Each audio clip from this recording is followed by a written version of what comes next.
हमारे पास national Herald का हिसाब किताब था।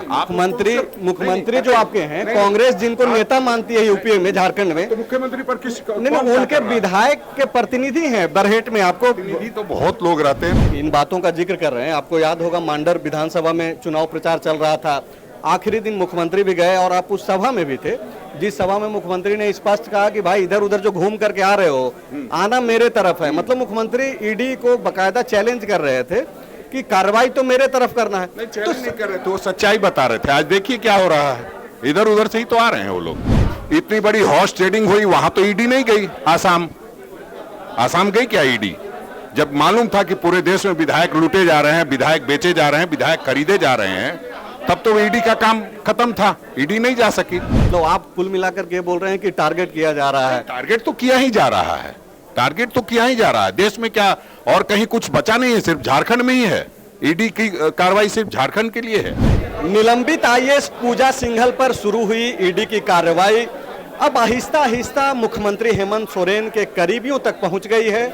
शुक्रवार को जब आप सो रहे थे तो सुबह में उनके विधायक प्रतिनिधि पंकज मिश्रा और पंकज मिश्रा के तकरीबन 18 ठिकानों पर, उनके करीबियों के ठिकानों पे ईडी लगातार छापेमारी कर रही है। और जो खबरें आ रही है उसके मुताबिक पंकज मिश्रा से दिल्ली में पूछताछ भी हो रही है। हमारे साथ झारखंड कांग्रेस के अध्यक्ष हैं राजेश ठाकुर। इस पूरे कार्रवाई को आप कैसे देख रहे हैं? पहले ईडी से आप लोग पहले ईडी से बात कर लीजिए, ईडी क्या कहती है, उसके बाद बात करेंगे। ईडी के पास जब बात नहीं है कहने को, तो हम लोग उसमें क्या कह सकते हैं? पहले ईडी का प्रेस कॉन्फ्रेंस हो जाने दीजिए, पहले ईडी को बताने दीजिए कि हाँ हमने कितने जगहों पे छापामारी की है, और ईडी ने ये भी बताया कि किन किन लोगों के यहाँ की है। सीधे ये खबरें चल रही है कि 17 जगहों पे, जैसा कि आप लोगों ने पहले पूजा सिंघल जी के समय में चलाया था, जो सीए था उसके पास 25 करोड़ रुपए पकड़े गए थे। हम लोग 19 करोड़ नहीं 25 करोड़ चलाया गया था, कई चैनलों के द्वारा चलाया गया था, उसका खंडन आज तक ईडी ने नहीं किया। 6 करोड़ रुपए कहाँ गए ये बताने का काम नहीं कर रही।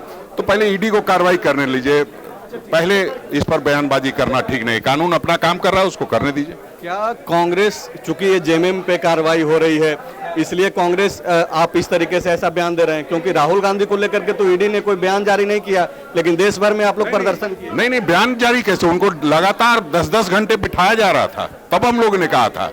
बुलाने के बावजूद भी, तो बुलाने से पहले भी लगातार बिठाया जा रहा था। हमारे पास उसका खाका था, हमारे पास हिसाब किताब था। वो एक प्राइवेट आदमी है, उनका हिसाब किताब हमारे पास नहीं है। हमारे पास नेशनल हेराल्ड का हिसाब किताब था। मुख्यमंत्री जो आपके हैं, कांग्रेस जिनको नेता मानती है यूपी में, झारखंड में, तो मुख्यमंत्री पर किस नहीं, उनके विधायक के प्रतिनिधि हैं बरहेट में। आपको प्रतिनिधि तो बहुत लोग रहते हैं, विधायक प्रतिनिधि रहते हैं, निश्चित रूप से उन पर छापेमारी हुई है। वो जब सारी बातें सामने आने दीजिए, जब तक ईडी नहीं बताती है तब तक हम कैसे बताएंगे? ये तो ठीक नहीं है, क्योंकि ईडी को तो पहले सामने आने दीजिए। वो क्यों चुप चोरी आ रही है, वो बताए ना। तो मुख्यमंत्री जी ने कहा है कि जिधर से आना है उधर से आओ। अच्छा, आप चूंकि इन बातों का जिक्र कर रहे हैं, आपको याद होगा मांडर विधानसभा में चुनाव प्रचार चल रहा था, आखिरी दिन मुख्यमंत्री भी गए और आप उस सभा में भी थे, जिस सभा में मुख्यमंत्री ने स्पष्ट कहा कि भाई इधर उधर जो घूम करके आ रहे हो, आना मेरे तरफ है। मतलब मुख्यमंत्री ईडी को बकायदा चैलेंज कर रहे थे कि कार्रवाई तो मेरे तरफ करना है। तो नहीं कर रहे थे, वो सच्चाई बता रहे थे। आज देखिए क्या हो रहा है, इधर उधर से ही तो आ रहे हैं वो लोग। तो कायदे से देश में बहुत सारी बातें हैं और बहुत सारे मसले हैं। इतनी बड़ी हॉर्स ट्रेडिंग हुई, वहां तो ईडी नहीं गई। आसाम गई क्या ईडी? जब मालूम था कि पूरे देश में विधायक लूटे जा रहे हैं, विधायक बेचे जा रहे हैं, विधायक खरीदे जा रहे हैं, तब तो ईडी का काम खत्म था, ईडी नहीं जा सकी। इसलिए देखिए, कोई भी संवैधानिक संस्था है, वो स्वतंत्र संस्था है, उसको स्वतंत्र तरीके से काम करना चाहिए। और अगर स्वतंत्र तरीके से कोई सही में अपराध कर रहा है तो उसको बिल्कुल नहीं बख्शना चाहिए। हम इस बात को कहाँ कहते हैं, हम तो लगातार कह रहे हैं। लेकिन ये है कि सिर्फ फंसाने के लिए किसी को फंसाना या भ्रष्टाचार में भ्रष्टाचार कर लेना, ये ठीक नहीं है। एक सवाल ये भी है ठाकुर जी कि जिनको आप नेता मानते हैं यहाँ पे, और वो मुख्यमंत्री हैं यूपीए के, यानी कि हेमंत सोरेन, अभी कोर्ट से भी जो है आज नोटिस दे दिया गया बसंत सोरेन को।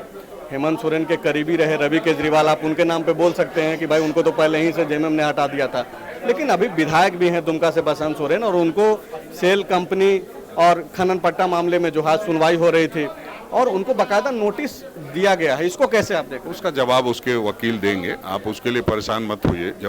जब नोटिस दिया गया है तो उसका जवाब भी दिया जाएगा। आप तो देख रहे हैं कि इलेक्शन कमीशन ऑफ इंडिया हो जब हमने भेजा हुआ है इनका कांके वाले का समरीलाल का, तो आज तक इलेक्शन कमीशन को होश नहीं आया कि ये क्या मामला आया है। गलत जाति प्रमाण पत्र दे करके गवर्नर साहब के यहाँ 1.5 महीना लगा, तब वो वहां गया और वहां 1.5 महीने से पड़ा हुआ उसका कोई किसी को ख्याल नहीं आता। लेकिन कोई अदना सा आदमी एक चिट्ठी लिख देता है ईसीआई में, तो ईसीआई तुरंत हाथों हाथ पब्लिक के साथ, जो उनके अधिकारी हैं उनके साथ नोटिस भेज देती है। तो ये कुछ आपने आप भी जज कीजिए कि किस तरह से ईडी और ईसीआई और आदि लोग काम कर रहे हैं। वो जो जनता सुनेगी वो तो जज करेगी ही। मतलब आप कुल मिलाकर के बोल रहे हैं कि टारगेट किया जा रहा है। टारगेट तो किया ही जा रहा है, टारगेट तो किया ही जा रहा है। देश में क्या और कहीं कुछ बचा नहीं है, सिर्फ झारखंड में ही है। ईडी की कार्रवाई सिर्फ झारखंड के लिए है, ये हम जानना चाहते हैं। ये मध्य प्रदेश में कुछ नहीं हो रहा है। व्यापम घोटाले के लोग कहाँ गए, उनको कोई नहीं पूछ रहा है। तो मुख्यमंत्री बने हुए हैं व्यापम घोटाले वाले लोग। तो हमें लगता है कि इसमें बहुत अभी जल्दीबाजी होगी कुछ भी कहना। अभी थोड़ा देखते जाइए आगे आगे होता है क्या। मतलब आप लोग चुपचाप ऐसे ही देखते रहिए जो कार्रवाई। चुपचाप क्यों, हमने पूरा ईडी को हिला दिया था। आपने देखा नहीं दिल्ली में किस तरह से भारत की जनता सड़कों पर उतरी और 5 दिन के अंदर में ईडी को बिना बात किए हुए, आज तक उसका कोई प्रेस कॉन्फ्रेंस किया क्या ईडी ने कि राहुल जी से क्या पूछा और क्या बताया उन्होंने? कभी पूछा, बताया हो तो आप बताइए। तो ये सिर्फ इस्तेमाल करने वाली एजेंसी हो गई, ये नहीं होना चाहिए। आप राजेश ठाकुर को सुन रहे थे जो यह बोल रहे हैं कि कुल मिलाकर के टारगेट किया जा रहा है और खास करके गैर भाजपा जो शासित सरकारें हैं उसको किसी न किसी तरीके से जो है ईडी, सीबीआई और ऐसे एजेंसियों के माध्यम से केंद्र सरकार जो है प्रताड़ित कर रही है। शुक्रिया। बायोम। डॉक्टर बनने का है सपना मगर सही गाइडेंस की है कमी, तो आए बायोम। रांची में सिर्फ मेडिकल की तैयारी के लिए एक बेहतरीन संस्थान, नीट और एम्स की तैयारी के लिए सन 2001 से मेडिकल प्रिपरेशन के लिए सबका भरोसेमंद संस्थान बायोम, इनू एवं नगराटोली, Ranchi. thefollowup.in. Like, share and subscribe. www.thefollowup.in